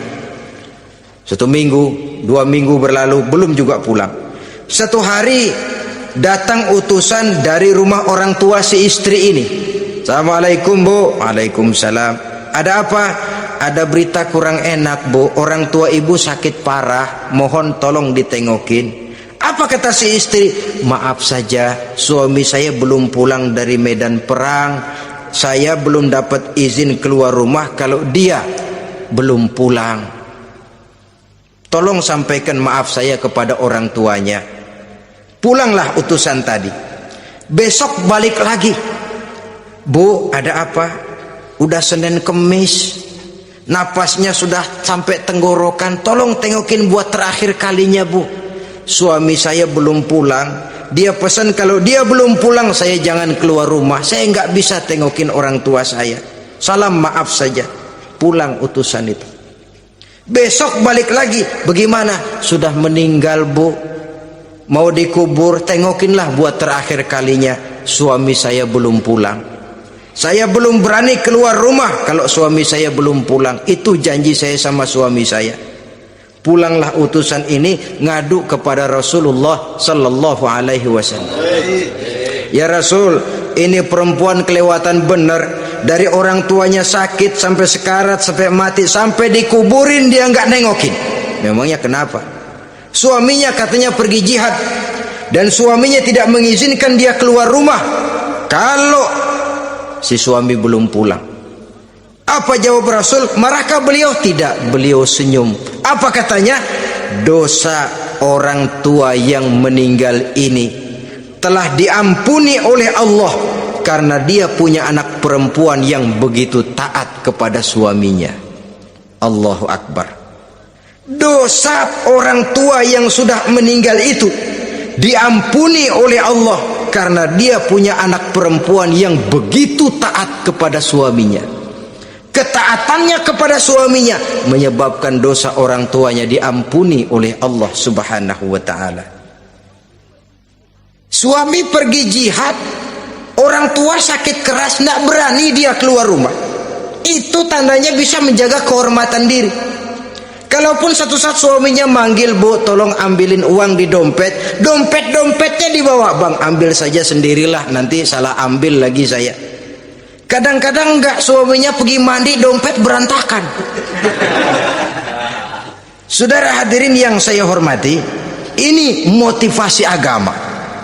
Jadi kecantikan zahir yang diimbangi dengan kecantikan batin oleh karena pengaruh agama tadi. Kalau sudah kemari, orang tidak perlu mikir-mikir operasi plastik, bikin yang pesek jadi mancung supaya orang tertarik, bikin belakang yang kurus jadi menarik. Tidak, orang tidak perlu lagi pakai susuk-susukan, dipasang di bibir supaya kalau senyum orang gempor, supaya kalau ngomong orang percaya, dipakai di kuping supaya macam-macam. Tidak perlu lagi pakai jompa-jampe, pelet-peletan supaya kalau diludahin orang ngikut. Nggak perlu lagi. Kenapa? Cinta itu nature, sesuatu yang alamiah, yang tidak bisa dipaksakan. Dia kudrati, karunia dari Allah. Tidak bisa cinta dipaksakan. Kalaupun bisa, dengan ilmu pelet, oh saudara bisa membuat orang jatuh cinta, ya 2-3 hari, 4-50 hari. Kesananya apa yang akan terjadi? Kelanggengan tidak akan pernah terwujudkan. Kenapa? Keterpaksaan yang akan timbul. Dalam kondisi semacam itu, rumah tangga tidak akan mengalami ketenangan dan ketentraman. Jadi biarkan cinta berjalan secara alamiah, karena dia memang alamiah.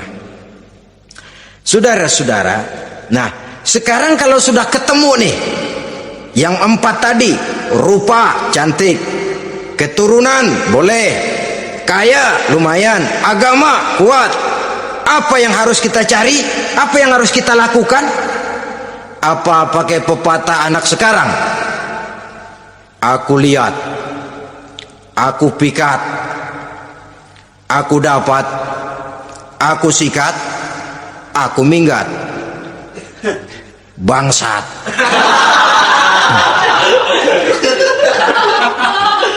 Itu kan ada moto cinta kilat begitu tuh. Cinta kilat katanya.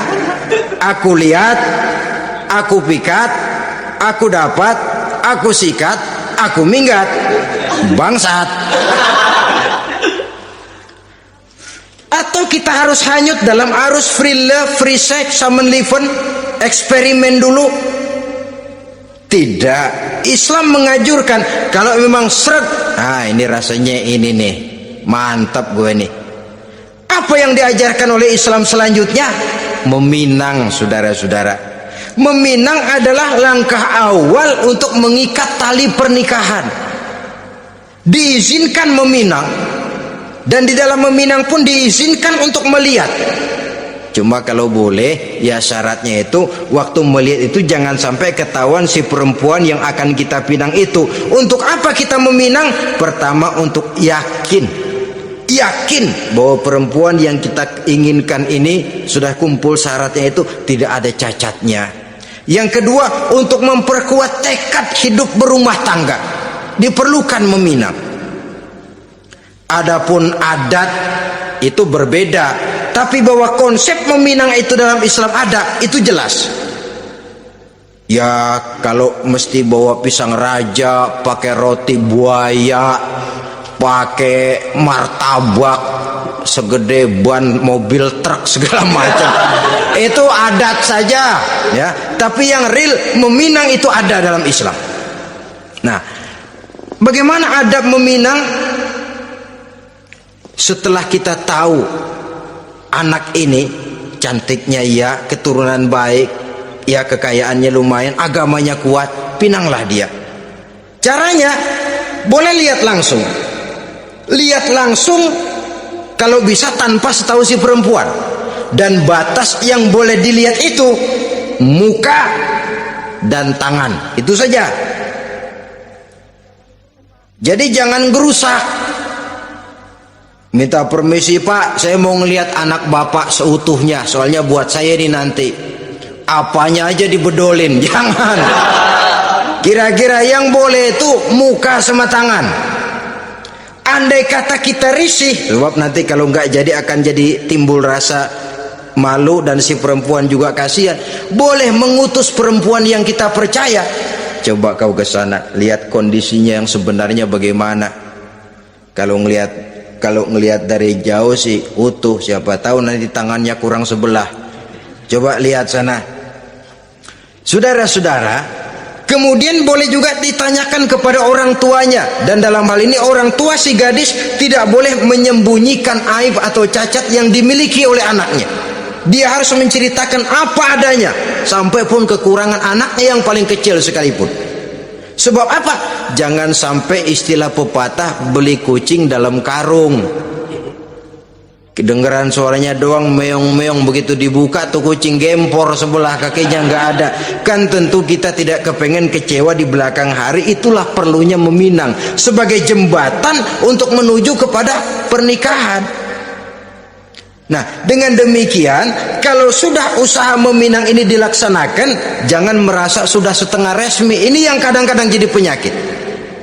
Malah sesudah meminang harus masing-masing lebih menjaga diri, menjaga kehormatan, menjaga pergaulan. Kenapa? Agar saat memasuki jenjang pernikahan nanti merupakan jenjang yang sangat ditunggu-tunggu. Ada rasa keinginan tahu. Kalau tidak, ya udah biasa, nggak giroh lagi ngadepin perkawinan. Kenapa? Kemarin-kemarin gue udah cobain. Hilang gairah lagi. Sebab itu kalau sudah meminang jangan merasa sudah setengah halal. Udah minang ini Kadang-kadang orang tua juga konyol, sudah dipinang diumbar. Lu bawa kemana keda lu udah pinang?